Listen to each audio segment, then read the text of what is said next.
Hi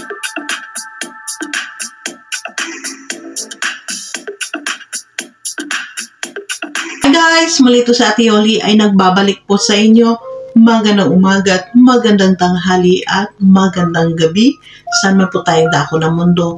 Mapa-Pilipinas man po tayo or mapa-ibang bansa, nawa po ay nasa mabuting kalagayan po kayong lahat at walang anumang karamdaman sa ating mga katawan. Lalong-lalo na ang ating mga kapwa OFW, mag-ingat po tayo. Kahit saan man bansa po tayo, mag-ingat po tayo dahil may mga mahal po tayo sa buhay na naghihintay po sa atin sa Pilipinas. Ganon din po ang ating mga mami, mga daddy, ate, kuya, tito, tita, and lolo't lola. Mag-ingat po tayo dahil mas maganda po at tayo po ay laging handa at malusog sa araw na ito. Wala po tayong bibigyan na ibang reaction video kundi ang charity vlog ni Ruel of Malalag. Pero bago po tayo guys pupunta sa ating reaction video, nais ko po muna, supportan po muna natin ang Team Kalingap sa pangunguna po ni Kuya Bal Santos Matubang, Ate Edna's Vlog, and Kalingap Rob. And of course, our Ruel of Malalag and Richelle Morales Vlog. Wag po tayo guys mag-skip ng ads sa kanilang mga video upload dahil sa mga hindi po natin pag-skip ng ads ay malaki po ang ating naiambag sa kanilang paglingap. Tandaan po natin, ang pagtulong po hindi po lahat ay palagi lamang nasa pera. Maraming aspeto ng pagtulong ang pwede nating maibigay sa isang charity vlogger like Ruel of Malalag. Ito po ba? At syempre po, makisuyo na rin si Ate Yoli's Vlog. Sa mga hindi pa po nakapag-subscribe kay Ate Yoli's Vlog, please do subscribe my channel, Ate Yoli's Vlog, at paklik na rin po ang inyong notification bell na sa bawat video upload po natin ay ma-notify din po kayo. So, tara, puntan po natin. Nandito lang po sa ating gilid. Ito po ang ating bigyan ng reaction. Walang iba. Ito si Lourdes, no? Na sobrang nabagbag po talaga ang lahat po natin. Lahat po tayo nanood ay talagang tagos sa puso yung nararamdaman natin dito sa awa, no? Sa kanila. Grabe. Hindi natin akalain na sa panahon na ito may mga sitwasyon na ganito. Sa panahon na ito ay hindi natin akalain na may mga tao talaga mapagsamantala sa kapwa niya, no? So, tara, para maintindihan po, malaman niyo po anong ating pinagpag-uusapan. Ito po, tara, samahan niyo po ako. So, bali, sino po ang dito? Sino ang sumusuporta sa inyo? Siyempre, maliliit ako. Ikaw yung panganay. Anong pangalan mo? Ayan. Lourdes. 17. 17. Nag-aaral ka pa? Ay, grabe yung bahay lang mga malinis. Sino bang gumawa nito? Kami po ni tita. So, yung sumusuporta sa inyo, si tita mo? Opo. Si tita. Anong trabaho ni tita mo? Wala din. So, nakakatulong pa rin siya sa inyo kahit wala siyang trabaho. So, saan yung dalawang kapatid mo? Bali tatlo kayo? Ito yung bunso. Kilala ka pala ni Kuya Mario dito? Kilala mo si Kuya Mario? Ito? Oo. So, paano kanya natagpuan dito? Nakita lang po kami. Nakita lang sila ni Kuya Mario. At syempre po guys, no, huwag po natin kalimutan. Supportan po natin ang napakasipag po na scouter ni Ruel of Malalag, si Kalingap Mario's Vlog. Supportan po natin guys. Para malaman namin. Kasi ako tumutulong ako sa mga nangangailangan talaga, di ba? So ngayon gusto ko malaman kung ano pong problema nyo, kung anong pwede maitulong namin. Sige, pwede kang magtahali sa amin. Pwede mo i-share. Gusto ko lang po magkaroon kami ng bahay. Karoon ng bahay. At saka po makapagtapos ng pag-aaral. At sabi ko, tulungan niyo po kami. Dahil po sa hirap yung buhay namin. So, kumusta ang dito, yung pagtira niyo dito? Gaano ba kahirap? Wala si mama. Si papa wala din. Mahirap po talaga. At kami lang po, si tita po yung nag-aalaga sa amin. So, pwede mo ba sabihin sa amin kung anong naging dahilan kung bakit si mama mo umaalis? Nag-aalis po si mama para na maano lang po magpaglaro sa mga bata. Ay siya. Saan siya ngayon? Andiyan po lalas sa hindi. So, bali si mama mo may sakit? Tama ba? Ay, grabe. So, postpone muna natin guys dito, no, nalaman natin dito sa premiere ni Ruel. Bali, sila pong magkakapatid. 3 po silang magkakapatid, no? Na yung mama nila, ayun nga, sa umpisa pa lamang nasabi ni Kalingap Mario na wag na natin ungkatin, no? Nasabi kay Ruel na kumbaga ay wag na ungkatin yung mga nakaraan, no? Dahil medyo hindi maganda. Dahil yun nga pala ay ito ang kanyang mama is medyo hindi normal. Matawag natin hindi siya normal na tao kagaya natin. Wala sa pag-iisip, no? Kaya yun nga ang sabi nga ni Lourdes ay umaalis ang mama niya, gumagala dahil naghahanap ng makalaro, no? Siyempre alam po natin mga ganung bagay, ganung klaseng tao ay talagang wala po sa tamang katinuan, gusto makipaglaro, parang nagiging bata, di po ba? So dito pakinggan po muna natin, no? Para maintindihan po natin talaga yung totoong kwento. So, gaano kahirap na ganyan Lourdes na makita mo si mama mo, sabihin natin na wala sa tamang pag-iisip, di ba? Kasi ganyan ang kanyang ginagawa. So, gaano kahirap bilang panganay ka, tapos nakikita mo na ganyan si mama mo. At isa pa, wala si papa niya. Masakit sa loob mo. Siyempre masakit talaga yun, no? At saka, grabe. Yung araw-araw niyo, kumusta naman yung buhay niyo dito? Kayo lang magkakapatid. Ayos naman po. Okay naman ako. Kakapagpunta po ako. Anong tinitinda mong gulay? Ako. Yung pako. Sa ngayon, wala. Speaking of pako, dahil alam po natin guys dyan sa diet, no? Halos yung mga kagaya nila, ganun po ang nagiging pagkunan nila ng kakitaan, no? Na kinukuha sa bundok at sinitinda yan. Dito lang. Ay, grabe. Makita po natin dito mga langga, ang bahay ay hindi po natin matawag na bahay yan. Parang naglalaro. Dito din? Dito din? O kahit sa ibang bahay? Minsan po dito. Dito minsan? Tapos minsan po sa mga ibang bahay. So, wala bang ibang tumulong sa inyo na magiging kayo, yung mabigyan kayo ng ibang pagkain, ganyan? Wala man? Si tita mo lang? Wow, naman, grabe guys, yung ang buhay nila, no? Ito po mga hindi mo alam no na may ganito pang tao talaga. May ganito pang kalagayan ng mga tao sa Pilipinas. Dito, no? Siyempre, nang dahil din po sa sitwasyon po na kanilang mga magulang, si mama po niya, wala po sa tamang pag-iisip, mga kalingap. Ilang taon na? Matagal na? Ako. Sa tingin mo, Lourdes, anong naging dahilan kung bakit naging ganyan si mama niyo?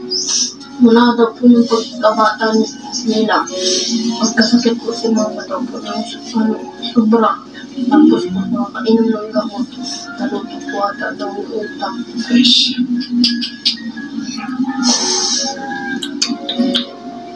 So, nung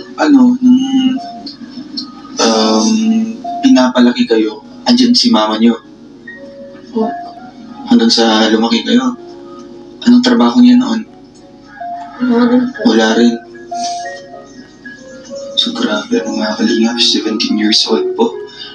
Sininig, ilang taon na yung kapatid mo isa? Ano po, 13. 13. 17, 13. Ano po, 8. 8. Lahat kayo nag-aaral? Opo. Grabe. Sinong tumutulong sa inyong pag-aaral? Tita lang po. Si tita. Binibigyan kayo ng baon? Minsan po, wala po kami Sure. pang Minsan wala mo pang baon. Sino nagluluto ng pang-umagahan nyo? Ikaw lang. kami po. Tulong po kami ni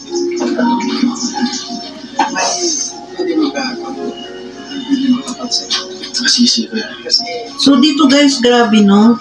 Kasi dati, ito si Okay, pakinggan lang natin si Kalingap Mario. Ito ako, yung punso. Noong na hindi ko pa nakita yan, nung nakita ko ito si Bernie, wala siyang, ibig sabihin, 11 years old na siya. Wala siyang Oh, 11 years old, hindi 8 years Hindi old. pumapasok. Wala. So, natulungan ko siya hanggat naparal ko. Ito. Oo. Kaya ngayon nag-aaral yan dahil lang sa akin. Kaya ngayon, nung nakita ko, pag bakasyon ko, bumalik ako dito, nakita ko na siya. Sabi ko, hindi ko na. Wait, guys. Hindi ko na. So that means ito ay talagang binablog talaga ni Kalingap Mario. Ito nga una, ang sabi niya, natulungan niya na nga ito guys, no? Natulungan niya ng mga langga. Ito yung kapatid na si Bernie. Dahil yun nga, ayon dito kay Kalingap Mario, si Bernie ay walang birth certificate, kaya tinulungan niya para makapag-aral. Dahil hindi nga marunong magsalita, no? Dahil hindi nakapag-aral. Ang tanong ko dito guys, bakit nangyari ang ganito sa kanila? No?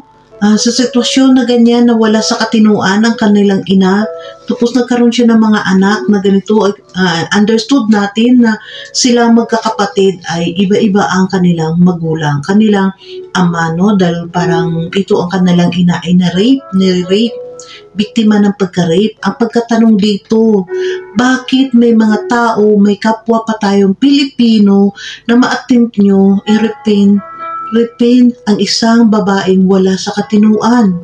No? Grabe. So, mamaya tayo guys, tapusin muna natin para dire-diretso ang ating komento dito, no? Ito kaya nga, nung pa sinabi ko na sa'yo na ganun. Kaya, ayun, ngayon lang ko nakita sila. So, ayan po, mga kalingap. Yun po pala yung istorya, mga kalingap, na ito pong bunsong kapatid po ni Lourdes ay naalagaan na po ni Kuya Mario, no? Ikaw, hanggang ngayon, sinusuportan mo sa pag-aaral.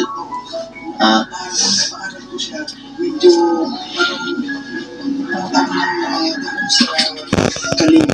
sa Aklan, pumunta ako doon. Nahinto ba? Hindi, diretso siya. Umalis siya. Umalis ako, kompleto na siya lahat, nag-aaral na siya lahat ng papeles niya, kompleto na. So, ayun po, thank you kay Kuya Mario. So, thank you Kuya Mario, no? Hindi Mario's pala alam ni Vlog. Kuya Mario na ganito pala yung sitwasyon po ng buhay po ni, ano pa ito? Bernie. Natang ka na. May natang ka na. 8 ka na? 11? Anong grade ka na? Hindi marunong magsalita kasi. So, 11 na siya, hindi siya masyado marunong magsalita. So, ayan, Lourdes, anong pangarap mo paglaki? Anong gusto mong maging?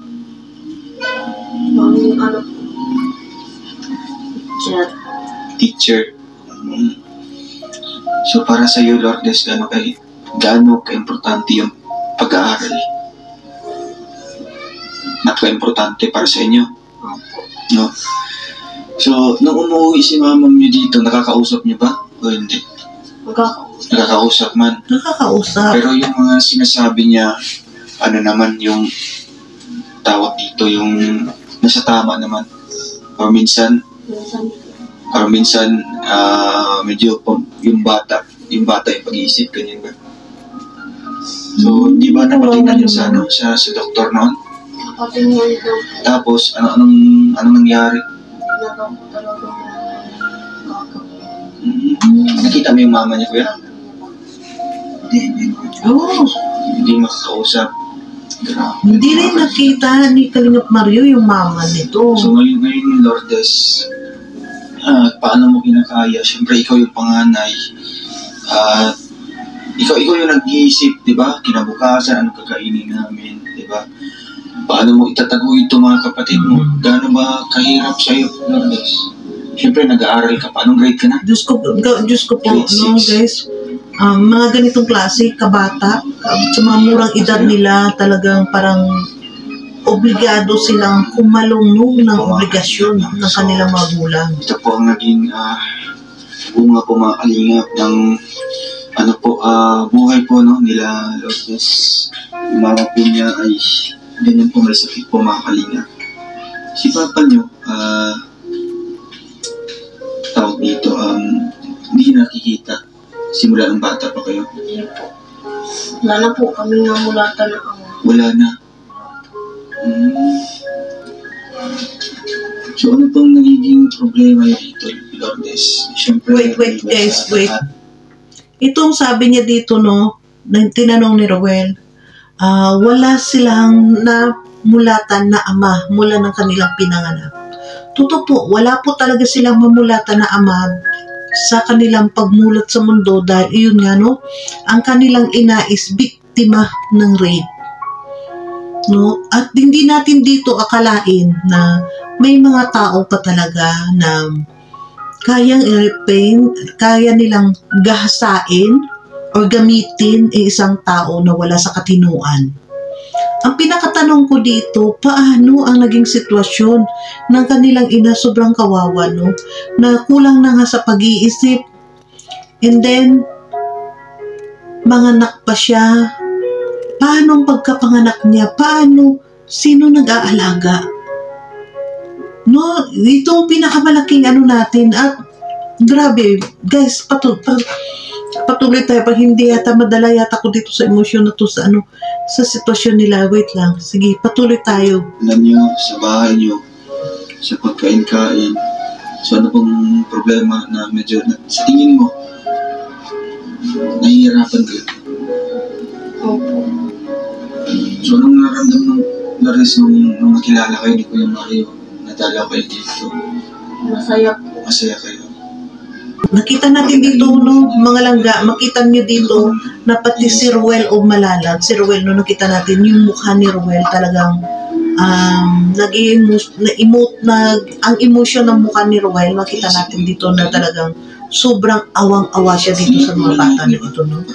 Parang apektado dito si Rowel sa itsura na lang ni Rowel, makita natin apektado sa sitwasyon, no, sa naging kwento ng mga bata na ito. Diba? Tapos tutulong kami, no, hanggat sa abot ng aming makakaya kung anong pwede naman maitulong sa inyo. Kaya, ayun, nakilala ka namin, di ba? Niliver ka sa amin ni Kuya Mario. Yung iba, kapatid mo, baka may sasabihin. Ano pangalan niya? Jen Rose. Jen Rose, si Lourdes, si Jen Rose at si Kuya Mario. Bernie. Para sa iyo, gaano ba kahirap yung buhay niyo dito? Siyempre, kayo lang tatlo magkakasama. Tapos ganyan pa sitwasyon ni mama niyo. So, gaano ba kahirap? Mahirap po siya. Ano ba yung naranasan niyo talagang hindi niyo makakalimutan na sobrang hirap ng buhay? Pero ayaw namin sumuko. Ano ba yun? Grabe, makita natin, guys, no, yung iyak nila, parang grabe, nakakadurog talaga ng puso itong sitwasyon nila. Sobra talaga, guys. Hindi ko ma-imagine may mga ganito pang nangyayari sa ating kapwa Pilipino. Sobra. Just po, wait, sorry lang po talaga. Dadala ako dito. Siyempre, yung bahay nyo dito, hindi maayos naman. Hindi ka natatakot? Ha? Hindi ka natatakot? Grabe yung bahay lang, mga kalingap. Wala pang pintuan dito. Paano nyo ginagaya dito? So, ayan, makita nyo, guys. Ayan, makita nyo, guys, no? Ayan, pag gumagalaw ang camera, makita nyo yung kanilang sitwasyon. Parang puro paklang ng nyug, no? Ginawang bahay. Ano ba yung ano nyo? Ano bang sa kayong nabugot ng lakas ng loob nyo? Yung, syempre, hindi kinawala ng pag-asa. Sa ano? Panginoon. Sa Panginoon. Yun ang tama, Lourdes. Yun lang tanging mong makapitan ngayon. Sitwasyon nyo ngayon dito. Yun. Naging emotional si Gina Rose. Gina Rose, anong problema mo? Anong pwede mo sabihin ngayon? Bakit naiiyak ka? Ha? Nahirapan din kayo sa buhay niyo?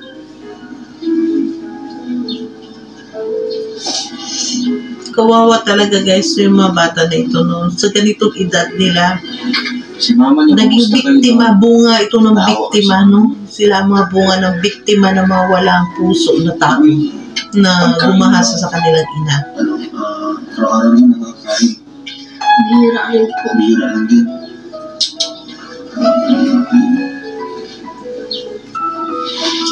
Anong grade na si Jen Rose? Grade 4 po. Grade 4. grade 4, grade 6. Believe tayo sa kanila mga kalingap, no? Kahit po ganito po yung kanilang sitwasyon, ganito po ang kanilang kalagayan mga kalingap.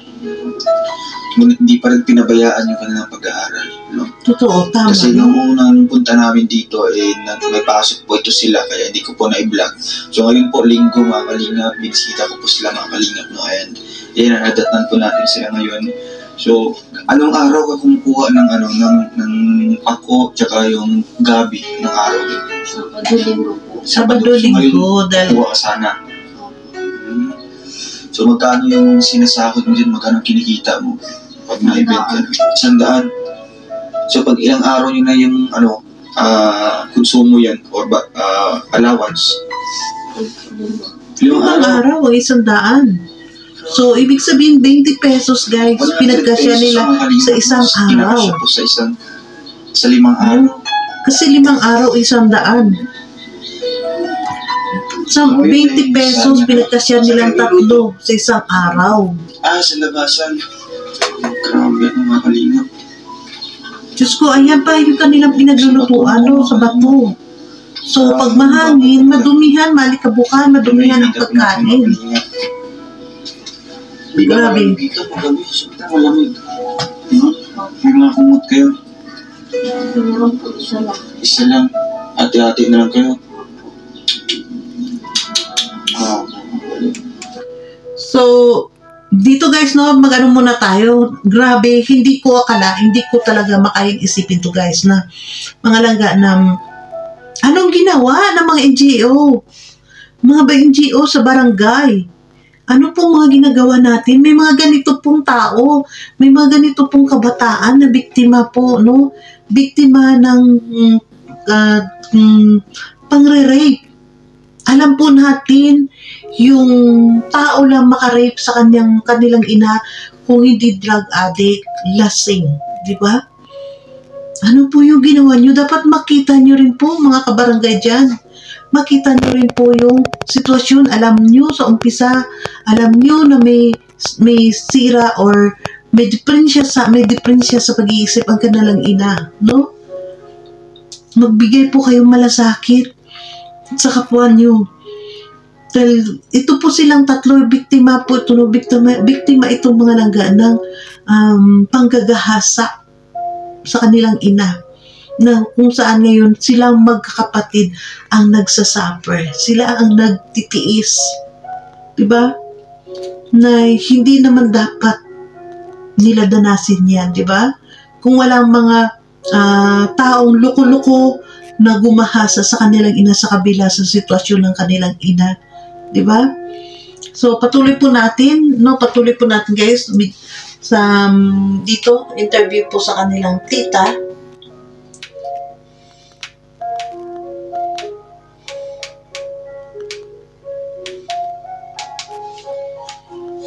So, dito, tayo guys, dito sa interview sa kanilang tita. Kasi yung nanay nila. So, bali po, ako na po tumata yung nanay nila. So, inborn sakit ng kanilang ina.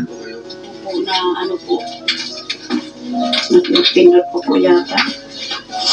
Kasi po, may pamilya po ako dati, ay nagkahiwalay po kami ng una kong asawa. Ngayon po, magkahiwalay po kami, 3 taon po ang nakalipas.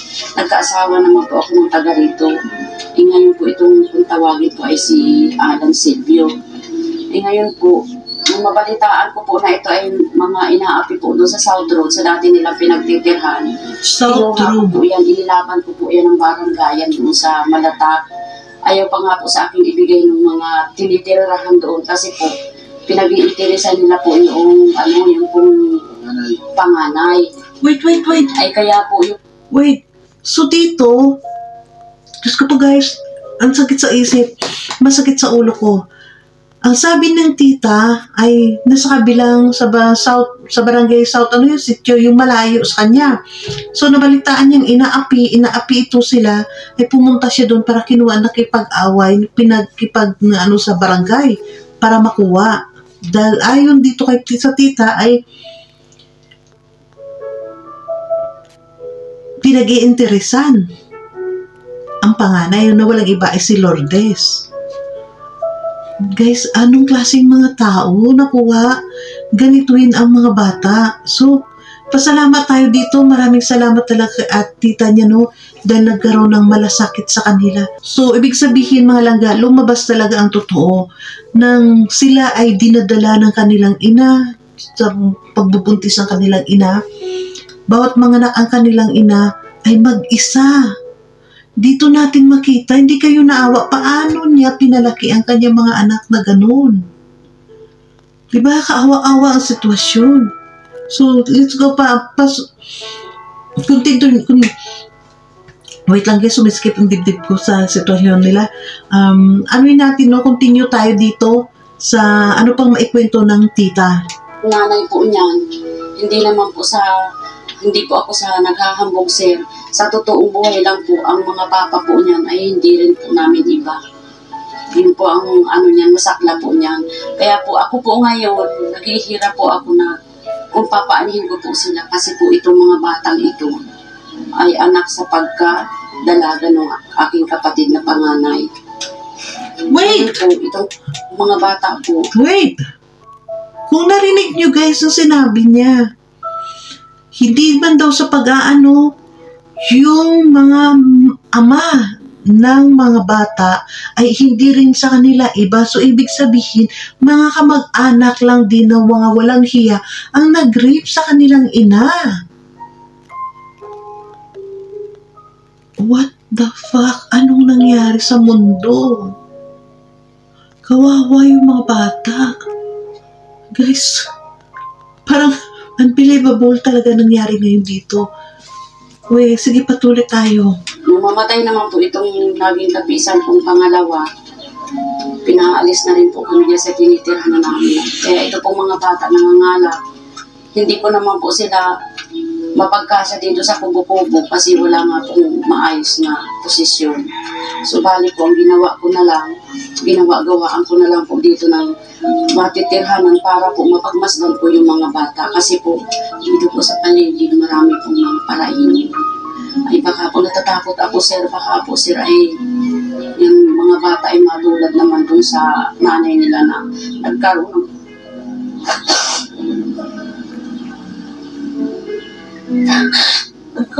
ng mga anak ay wala namang sariling ama. Hindi guys malayo, no? Kung di niya inalis doon, kundi doon ni tita mabantayan ang kanyang mga pamangkin. Kasi mga bata at sino ba, ano ba ang laban nila sa mga taong walang kaluluwa. Saan ko na yung dadaralay? Pero kayo po mismo ate, saan po kayo kumukuha din ng pagtustos niyo po sa araw-araw? May minsan po sir, naglalabada po ako. May minsan po sir, ako ay naglalago-lago. Kung minsan po ay may nagpapagama sa amin magtitiya. Yan, gagamas po kami kung minsan. Yan po ang pangunahin namin hanap buhay. Kaya kung may sobra doon, binibigay niyo dito. Opo. Halimbawa naman po, Nahati nyo naman po. Halimbawa po yung kinikita niyo sa araw na ito, ikasya lang para sa pamilya niyo ate. Opo. Ano pong ginagawa niyo po para...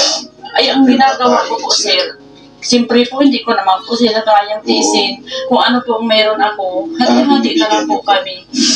Minsan po ay pag ako naggugulay, sinasabog ko po sila ng ulam. Anak ko kayo ay magsaing kayo, ha? Doon ako yung bigas ninyo. Bibigyan ko na lang gawin. So, ano na natin guys, no? Diyan na tayo. Hindi tayo kasi makano. So, dito, nakita natin dito, mga langga, na ang sitwasyon dito, according dito sa sinabi ni tita, no, na yung mga ama ng mga bata ay hindi rin iba sa kanila. So, ibig sabihin, kamag-anak lang din nila. Diba? Kamag-anak lang din nila. Ang tanong ko, doon, kung saan dati doon, no, ibig sabihin doon ay nakatira sila sa kamag-anak ba nila? Diba? Yun siguro, kamag-anak din. So, sarap. Ano pa muna natin, guys? Nangyayari po, inaaway po kami ng mama niyan. Yun po yung kapatid niyo po ate? Kasi po yung mama po nila, hindi po normal naman yung pag-iisip niya, hindi po maayos yung pag-iisip. Simula nung silang talaga, inborn na. bayo na po siya. At saka po ito pong si Lourdes, nabanggaan po yan nung nag-i-eskwela po yan ng grade 1. Nabali po yung niya, budol niya dito. Sumayita. Kaya po dapat po sana high school na po yan ngayon. Naantala po yan ng 2 taon.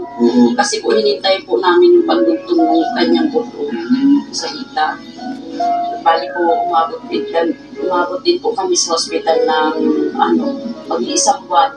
Na-admit po kasi siya ay November 1. Tapos nailabas ko po siya ay December 21. Medyo... Isang buwan nga Oo. Sa mga araw na yun natin, talagang ikaw yung umaalalay talaga sa batang ito. Ako lang po. So, dito guys, hanggang dito na tayo, no? Grabe. Panoorin nyo po, sa mga hindi pa po nakapanood nito, puntahan nyo po sa channel ni Ruel of Malalag, no? Para mapanood nyo po ang buong kwento. Dito, nasabi ko ngayon guys na hindi ko alam, first time po natin itong na-encounter mga ganitong video, no? Na hindi ko ma-imagine na yung isang isang ginang ay wala sa katinuan.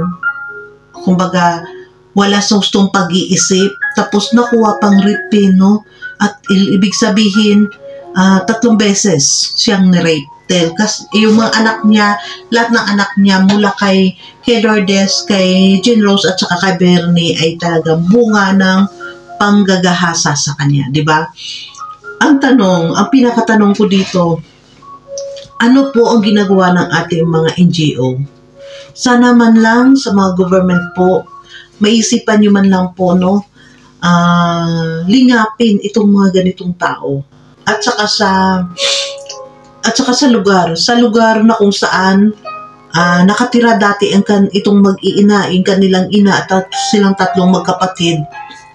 Dapat nakita rin ng mga barangay official,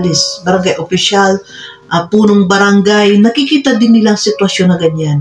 Dahil alam nila na wala sa katinuan, tapos nakikita nila magpuntis. Sana man lang ay binigyan ng protection, no?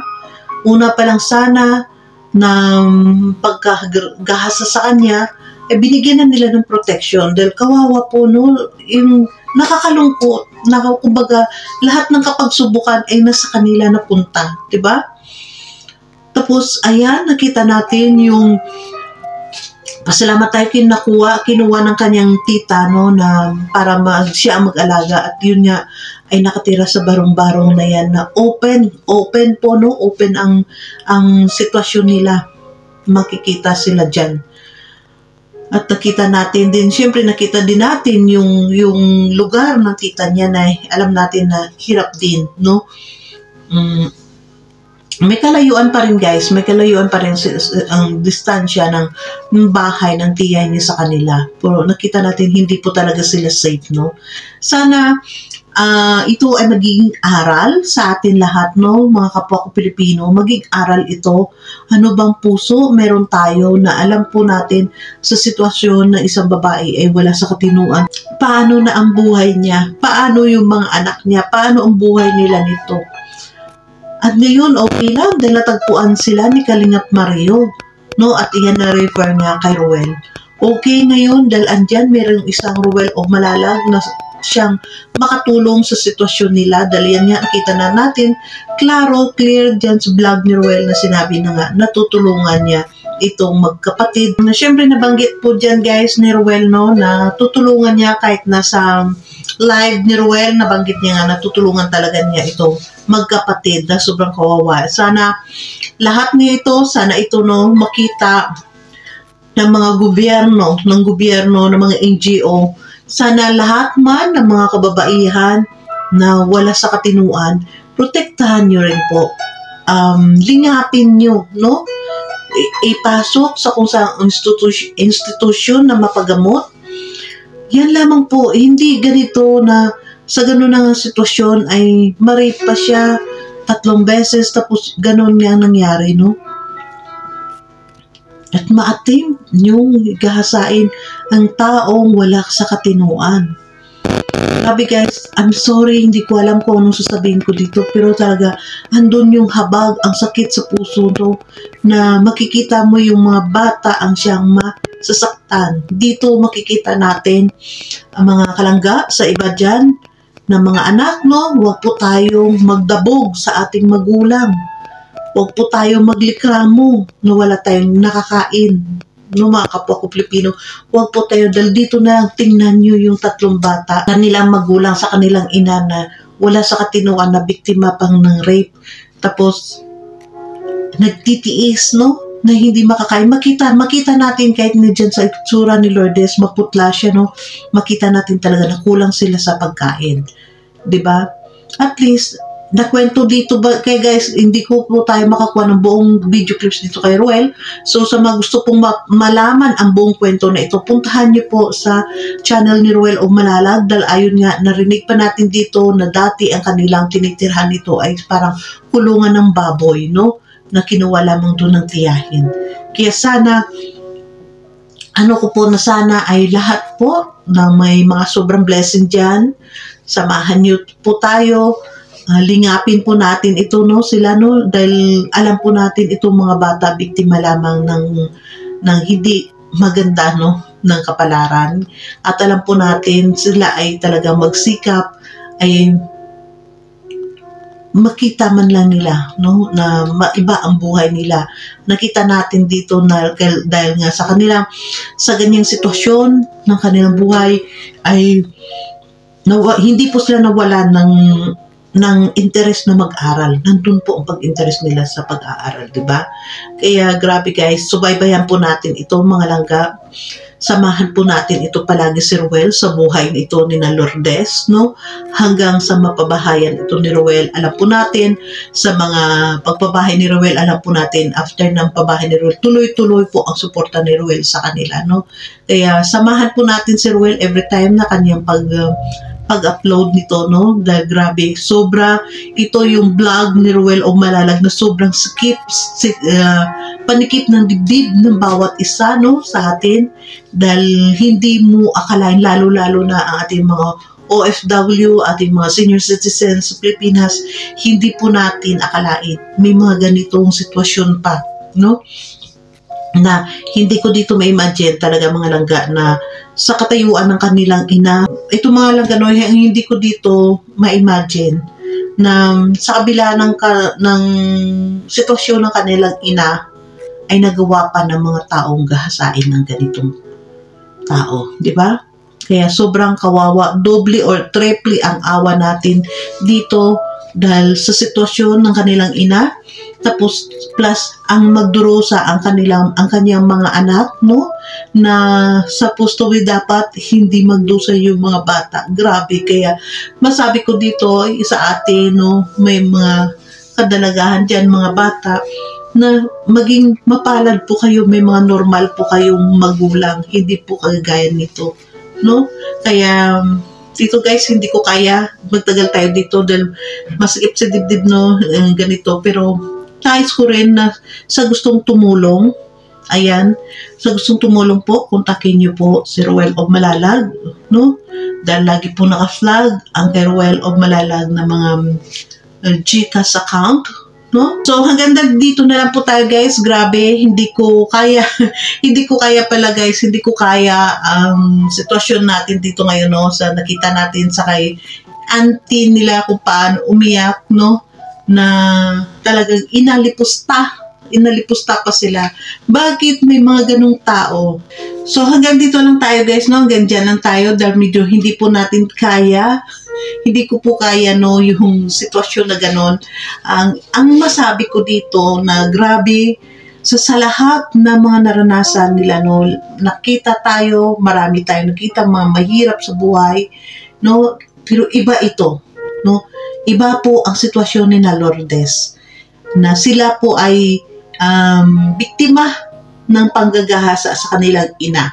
Silang tatlong magkapatid ay iba-iba ang kanilang mga ama, dahil iba-iba po ang gahasa sa kanilang ina na sa kabila ng kanilang ina na wala sa katinuan, no, ginahasa pa. Grabe, hindi natin ma-imagine na ganon, at hindi ko rin po guys ma-imagine bakit may mga ganong tao. Panoorin nyo po sa video upload ni Roel, puntahan nyo po, dahil dyan po ay nasabi ng kanilang tiyahin, no, na inaalipusta pa yung mga bata sa sitwasyon nila. Ang tanging masabi ko, mga Pilipino, bakit kailangan yung alipustahin na sila po ay biktima lamang? Wala kayong mga puso na alipustahin nyo yung mga bata. Hindi nyo naisip kung ano ang mararamdaman nila, anong makatatak sa puso nila, anong mapasok sa isipan nila. No? Dahil hindi po nila ginusto yun na sila ay lumabas dito sa mundo para alipustahin nyo sa sitwasyon nila. Hindi po kasalanan ng mga bata kung sila ay lumabas dito sa mundo. Kasalanan po ng mga taong walang puso, mademonyong pagkatao na manggahasa sa kanilang ina. Ganun po yun.